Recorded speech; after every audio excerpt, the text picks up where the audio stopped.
अस्सलाम वालेकुम। आप सबको खुश आमदीद मेरे चैनल हमजा हॉरर स्टोरीज में। यहाँ आप सुनेंगे हकीकी और पुरस्सरार कहानियाँ। तो तैयार हो जाएं एक खौफनाक सफर के लिए, जहाँ हर कहानी के पीछे छुपा है एक गहरा राज, एक गहरी हकीकत। कहानी शुरू करने से पहले मेरी दुआ है कि अल्लाह हम सबको अपने हिफ्ज़ व अमान में रखे। अगर आपके पास भी कोई सच्ची या पुरस्सरार कहानी है तो डिस्क्रिप्शन में मौजूद व्हाट्सएप नंबर पर जरूर भेजें। हो सकता है अगली कहानी आपकी हो।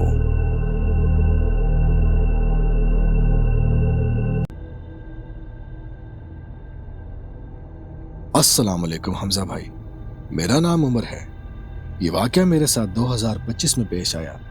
मैं अमेरिका के एक शहर बॉस्टन में रहता हूँ। अगर आपको मेरी कहानी पसंद आए तो अपने चैनल पर जरूर शेयर कीजिएगा। रात के तकरीबन 2 बज रहे थे। मैं अपनी गाड़ी में थका हुआ घर वापस जा रहा था। दिमाग में दिन भर की मसरूफियात और खाली सड़कों का एहसास। सड़क सुनसान थी, सिर्फ दूर कहीं टूटी हुई लाइट्स हल्की रोशनी दे रही थी। जब मैं एक स्टॉप लाइट पर पहुंचा, सड़क खाली थी। कोई गाड़ी नहीं थी और ना ही कोई कैमरा। अगर मैं चाहता तो उस दिन मैं सिग्नल तोड़कर जा सकता था, लेकिन मैंने उस दिन सोचा, एक अच्छे इंसान का किरदार वही है जो सही काम करे जब इसे कोई ना देख रहा हो। मैंने ब्रेक लगाई और लाइट के सब्ज होने का इंतजार शुरू किया। इस सिग्नल की दाईं तरफ एक गैस स्टेशन था जो रात के इस पहर बंद रहता। मैं अपने आप में मगन था कि अचानक मुझे एक धचका लगा। मेरी नजर सीधी विंडो पर गई। एक औरत ने जोर से मेरी विंडो पर दस्तक दी। दिल की धड़कन तेज हो गई, जैसे मेरा दिल अचानक रुक गया हो। मैंने विंडो थोड़ी नीचे की और हिचकिचाते हुए पूछा, मैं आपकी क्या मदद कर सकता हूँ? वो औरत करीब आई। उम्र लगभग 40 साल। इसका चेहरा बहुत सख्त और खुरदरा था, जैसे इसकी जिंदगी सड़कों पर गुजरी हो। इसने मेकअप तो जरूर लगाया था, लेकिन वो इस सख्ती और थकन को छुपा नहीं पा रहा था जो इसके चेहरे पर साफ दिखाई दे रही थी। हर लकीर और हर साया बता रहा था कि यह औरत किसी महफूज या आसान जिंदगी की नहीं थी। इसने बेजान अंदाज में कहा, मेरा बॉयफ्रेंड गुस्से में था और मुझे यहां उतार गया।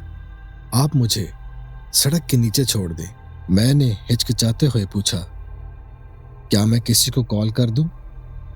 उस औरत ने फिर वही बात दोहराई, मेरा बॉयफ्रेंड गुस्से में था और मुझे यहां उतार गया।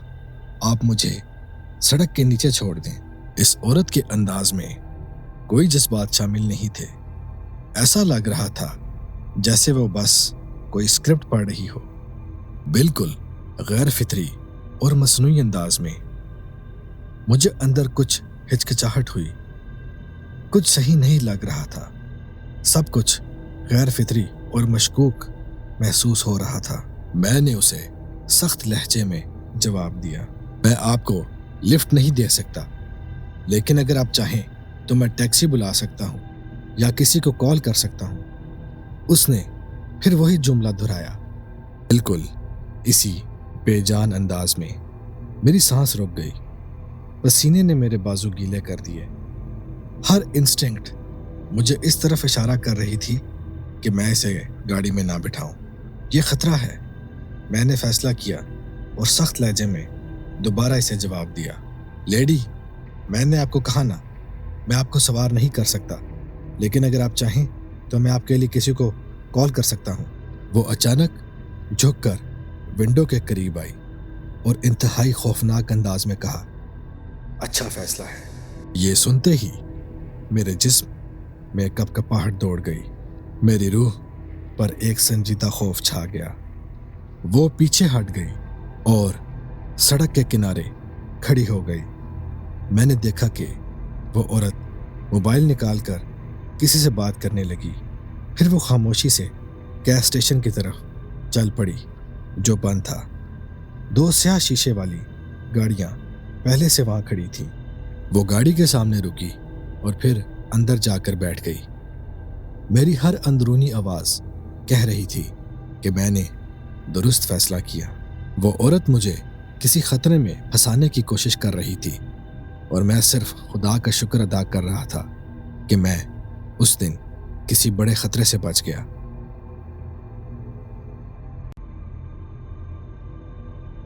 मेरा नाम आसिम है। पिछले कई दिनों से मैं एक प्रोजेक्ट में इस कदर मसरूफ था कि दिन और रात का फर्क ही खत्म हो गया था। डेडलाइन बिल्कुल करीब थी। मैं दफ्तर में रात गए देर तक बैठकर काम करता रहता। इन दिनों मैंने खाने पीने तक का कोई खास ख्याल नहीं रखा। अक्सर बस कॉफी पर ही गुजारा कर लेता। इस तरह एक रात जब मैं तकरीबन 2 बजे घर पहुंचा तो मुझे शदीद भूख लगी। फ्रिज खोला तो अंदर कुछ भी नहीं था। दिल ही दिल में सोचा कि पूरा दिन भूख प्यास के साथ गुजार दिया और अब इस रात के पहर कुछ खाने को नहीं। मजबूरन फैसला किया कि करीबी 7-Eleven चला जाता हूं। वो मेरे घर से तकरीबन 2 मील के फासले पर था। मैं इस इलाके में तकरीबन 5 साल से रिहाइश पजीर था। ये इलाका अमूमन बहुत ही पुरसकून और महफूज था। जब मैं दुकान पर पहुंचा तो जल्दबाजी और लापरवाही में गाड़ी लॉक करना भूल गया। मैं दुकान के अंदर गया। वहां मैंने ब्रेड, अंडे और दूध खरीदा और कैशियर से मुख्तसर बात की और फिर गाड़ी में जाकर बैठ गया। सामान फ्रंट सीट पर रखा और गाड़ी स्टार्ट की। जब मैं सड़क पर निकला तो शुरू में सब कुछ मामूल के मुताबिक था, लेकिन आहिस्ता आहिस्ता मुझे गाड़ी के अंदर से एक अजीब सी बदबू महसूस होने लगी। मैंने सोचा शायद ये बाहर से आ रही होगी, लेकिन वो बू और भी तेज होती गई। इसी दौरान मेरा ध्यान अचानक रियर व्यू मिरर पर गया। मैंने जैसे ही आईने में झांका तो मेरा खून खुश्क हो गया। पिछली सीट पर एक साया जैसा वजूद लेटा हुआ था। मेरा दिल जोर जोर से धड़कने लगा। लम्हे भर के लिए मुझे लगा शायद मेरा वहम हो, लेकिन नहीं, वो कोई शख्स ही था। मैंने घबराकर फौरन गाड़ी रोकी और दरवाजा खोलकर बाहर निकल आया। दिल की धड़कन काबू से बाहर थी। मैं कांपती आवाज में चीखा, कौन हो तुम? मेरी गाड़ी से फौरन निकलो। चंद लम्हों बाद पिछला दरवाजा खुला और एक शख्स बाहर निकला। वो मंजर आज भी मेरी आंखों में ताजा है। उस आदमी की घनी बिखरी हुई दाढ़ी, मैले कुचैले पुराने फटे हुए कपड़े और बदन से उठती ताफन भरी बदबू ने मेरा दिल दहला दिया। वो इतना गलीज लग रहा था जैसे सदियों से नहाया ना हो। उसकी आंखें सुर्ख थीं जैसे किसी नशे में हो। जैसे ही वो गाड़ी से निकला उसने दरवाजा बंद कर दिया।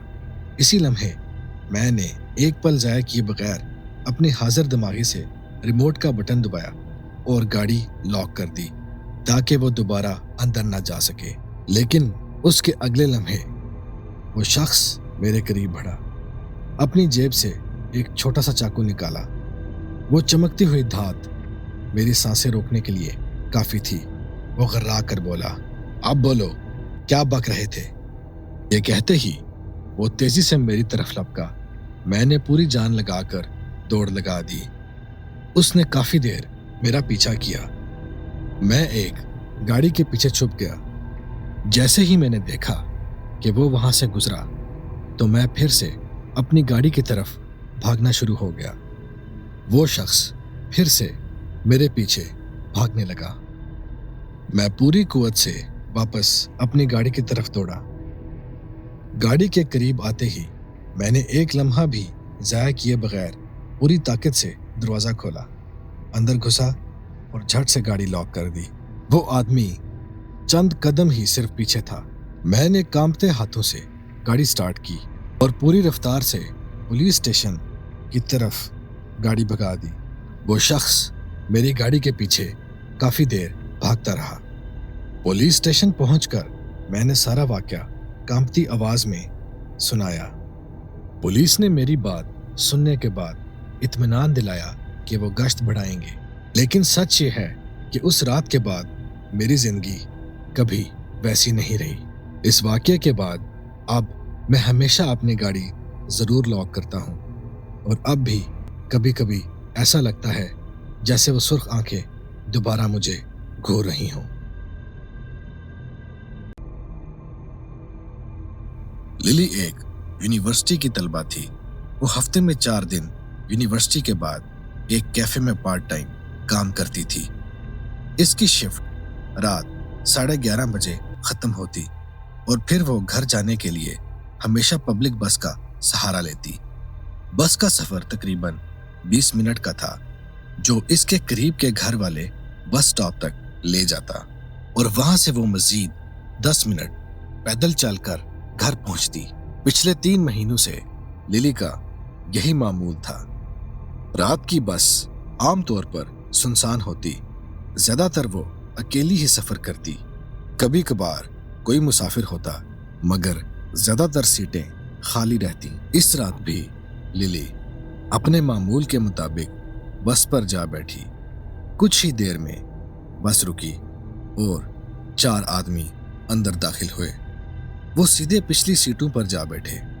शुरू में तो लिली ने ज्यादा ध्यान ना दिया, लेकिन जल्द ही इसने महसूस किया कि उनकी नजरें इस पर जम गई थीं। वो स्पेनिश में बातें कर रहे थे। लिली को अल्फाज पूरी तरह समझ नहीं आ रहे थे, मगर इतना जरूर जान गई थी कि वो इसके जिस्म और खूबसूरती पर फहश तबसरे कर रहे हैं। एक ने कहा, ये लड़की तो वाकई बहुत खूबसूरत है।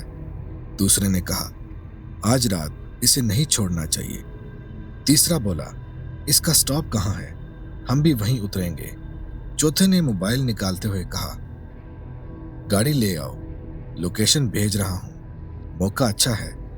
ये सुनकर लिली का दिल जैसे धड़कना भूल गया। पसीना इसके माथे पर आने लगा। घबरा कर इसने फौरन अपनी माँ को एक मैसेज लिखा, प्लीज आप मुझे घर वाले बस स्टॉप से पिक कर लें, बस में कुछ खतरनाक लोग हैं। मैसेज भेजकर वो बार बार मोबाइल की स्क्रीन देखती रही, मगर कोई जवाब नहीं आया। उसकी माँ ने मैसेज पढ़ा ही नहीं था। लिली के हाथ कांपने लगे।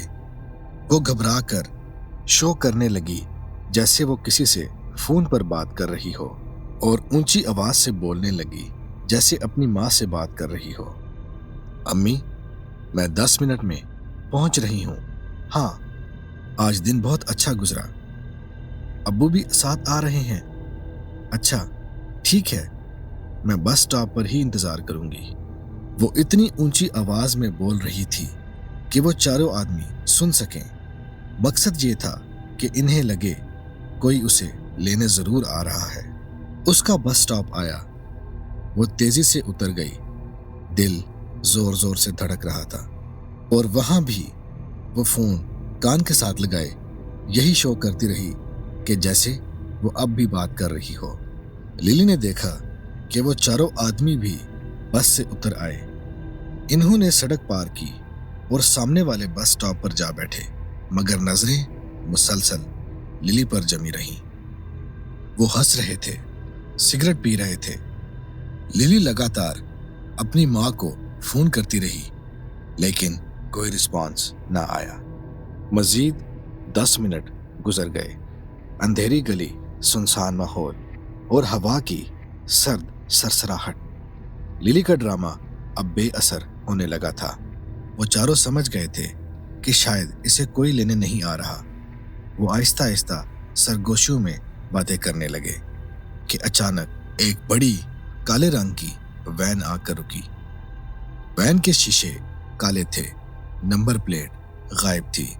वैन के अंदर एक बदसूरत और मशकूक शक्ल वाला आदमी बैठा था। इसने इन चारों को हाथ दे के इशारे से बुलाया। वो फौरन वैन के करीब गए और कुछ बातें करने लगे। लिली का सांस रुक गया। इसे लगा जैसे आज इसका अंजाम अब तय हो गया हो और वो इसे अगवा कर लेंगे। इतने में हेडलाइट्स की तेज रोशनी ने अंधेरे को चीर डाला। एक और गाड़ी तेजी से आकर रुकी। ये लिली के माँ बाप की गाड़ी थी। जैसे ही वो उतरे, वो चारों और वैन वाला फौरन घबरा गए। वैन ने एक झटके और जोरदार आवाज के साथ गली छोड़ दी। लिली कपकपाते हुए अपनी माँ की बाहों में जा गिरी। अब्बू ने फौरन पुलिस को इत्तला दी, मगर वैन का कोई सुराग ना मिला। अगले ही दिन वालिदैन ने फैसला किया कि लिली दोबारा कभी रात की बस इस्तेमाल नहीं करेगी। इन्होंने इसे एक इस्तेमाल शुदा छोटी गाड़ी खरीद दी।